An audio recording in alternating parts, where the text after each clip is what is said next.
Começa, claro, pela corrida eleitoral, um dia depois do primeiro debate para o governo de São Paulo, com Tarcísio de Freitas e Fernando Haddad. As campanhas fazem as avaliações sobre a participação dos candidatos. Eles nacionalizaram a discussão e focaram em temas como segurança pública e educação. Repórter João Vitor Revedilho com as últimas informações, você que esteve, inclusive, lá na Bandeirantes acompanhando o debate, como as equipes analisaram o resultado um dia depois. Bem-vindo, João, boa noite para você.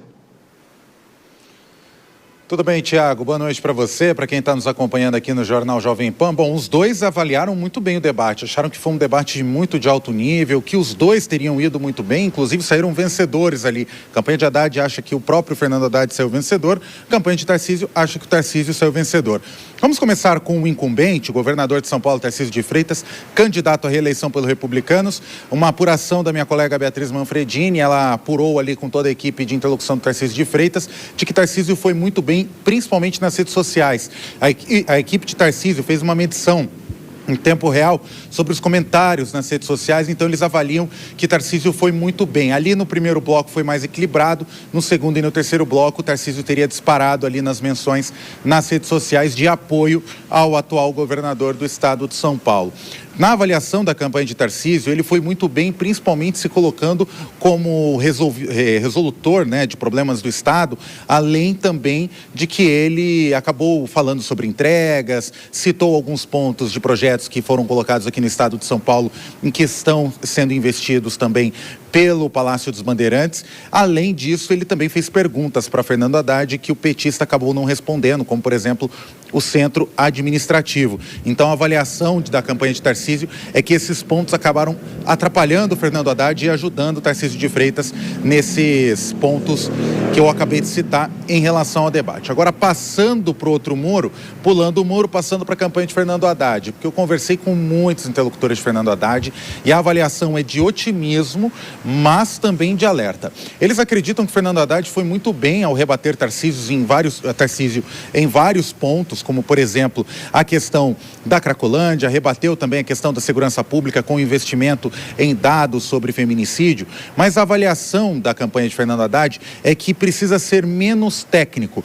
A campanha de Haddad quer colocar uma postura mais propositiva no petista nos próximos debates e também nas próximas coletivas. Então, quer que Haddad apresente mais propostas e reduza ali a entrega de números, o debate de números com Tarcísio de Freitas, porque na avaliação deles, os números não falam muito com o eleitor mais simples, fala mais com o eleitor mais técnico, né? Que é um debate mais político e não um debate técnico. Eles também avaliaram que Haddad ficou nervoso em alguns pontos do debate e por isso pediram mais atenção do petista em relação a alguns pontos de nervosismo ali, quando ele é questionado, quando ele é colocado contra a parede. Já a campanha de Tarcísio de Freitas, para o próximo debate, quer pressionar mais Fernando Haddad, quer colocar o Haddad mais contra a parede para explorar esse nervosismo. Por outro lado, na campanha de Fernando Haddad, um ponto que eu achei bem interessante, viu, Tiago, é que eles investiram muito em gastar aquele tempo inicial de 20 minutos. Cada candidato tinha 20 minutos para explorar e Haddad não controlou muito tempo. E isso foi proposital, porque eles avaliam que o debate da Bandeirantes teve muito mais audiência nos primeiros 20 minutos do que na parte final. E por isso Haddad conseguiu contrapor Tarcísio de Freitas em propostas nessa fase inicial do debate. Então a avaliação para os dois lados foi positiva e a avaliação, inclusive, de outros interlocutores dos dois pontos é que o debate ele acabou sendo muito técnico, menos político, mas que deve avançar aí nos próximos encontros entre eles na questão política, de debate e também de proposições. Tiago. Avaliação das duas campanhas, depois do primeiro debate, o João Vitor Revedilho com os bastidores, e é bom lembrar que no dia 23, também daqui a alguns domingos, a Jovem Pan vai transmitir em rede também, com a Bandeirantes, com a TV Cultura e com a Gazeta, o primeiro debate com os candidatos à presidência da República. Deixa eu chamar aqui as nossas comentaristas, Denise Campos de Toledo, Dora Kramer nos estúdios aqui em São Paulo nessa segunda-feira e o Cristiano Vilela aparecendo aqui no nosso telão. Começo por você, Dora, como sempre. foi um debate de primeiro turno com cara de segundo turno, né? Mas isso que o João nos traz aqui, que foi muito técnico e talvez menos político. O que vale mais numa campanha? Boa noite, bem-vinda. Boa noite, Tiago, boa noite, Denise, boa noite, Vilela, boa noite a todos. Pois é, quando essa narrativa, né, do João, me parece muito coincidente com o que eu achei também, porque eles foram bem ali e tal, mas, menino, um festival de número, era número para cá, número para lá, nome de obra para cá, nome de obra para lá, isso ficou cansativo. Isso eu acho que não é nem o eleitorado só mais simples, sabe? Eu acho que a população, de um modo geral, aquilo foi muito cansativo. Agora, o que me chamou a atenção é que, como você disse, Tiago, foi assim, um debate que antecipa um segundo turno, né? São Paulo foi um dos poucos lugares em que os favoritos nessa situação de Tarcísio e Fernando Haddad não fugiram do confronto, foram para lá.